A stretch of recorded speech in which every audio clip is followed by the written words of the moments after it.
संसद का मॉनसून सत्र 21 जुलाई से 12 अगस्त 2025 तक आयोजित किया जाएगा। संसदीय कार्य मंत्री किरण रिजिजू ने यह जानकारी दी।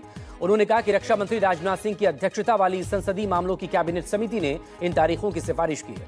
रिजिजू ने मॉनसून सत्र की घोषणा ऐसे समय में की जब विपक्षी दलों के नेता ऑपरेशन सिंदूर और पहलगाम आतंकी हमले पर चर्चा करने के लिए सरकार से विशेष सत्र बुलाने की मांग कर रहे हैं। रिजिजू ने विपक्ष की इस मांग के बारे में पूछे गए सवाल का जवाब देते हुए कहा कि मॉनसून सत्र में नियमों के तहत सभी मुद्दों पर चर्चा की जा सकती है।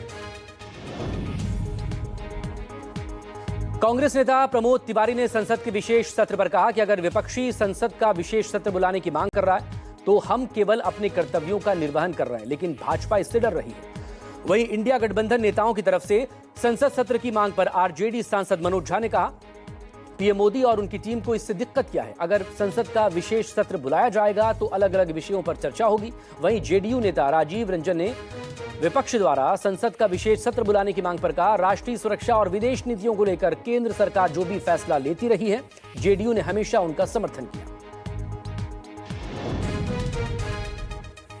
राहुल गांधी के सरेंडर वाले बयान पर सियासी घमासान मचा है। राहुल के बयान को बीजेपी ने मनोबल तोड़ने वाला बताया। बीजेपी ने कहा कि सरेंडर शब्द का बयान सेना का मनोबल तोड़ने वाला है। इससे एक तरह का गलत मैसेज गया जिससे सेना का मनोबल गिर सकता है। इस पर कांग्रेस के मीडिया और पब्लिसिटी विभाग के चेयरमैन पवन खेड़ा ने जवाब देते हुए कहा कि मोदी सरकार में देश के अंदर सारी नीतियां टोल से चला रहे हैं। देश के बाहर की विदेश नीति एक ऐसा व्यक्ति चला रहा है जो सरेंडर करके बैठा है।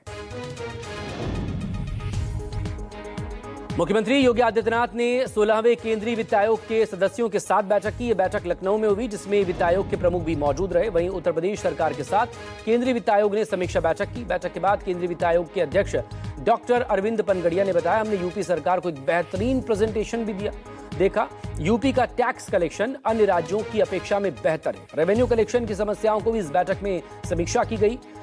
एसजीएसटी के संदर्भ में यूपी का टैक्स कलेक्शन बेहतर है। आपको बता दें कि राज्य करों और केंद्रीय करों का उपयोग अनुपात वित्त आयोग की सिफारिश से होता है। हर 5 साल में फाइनेंस कमीशन अपनी सिफारिशों को राष्ट्रपति के पास भेजता है। इसमें राज्यों की जरूरतों की भी समीक्षा रहती है।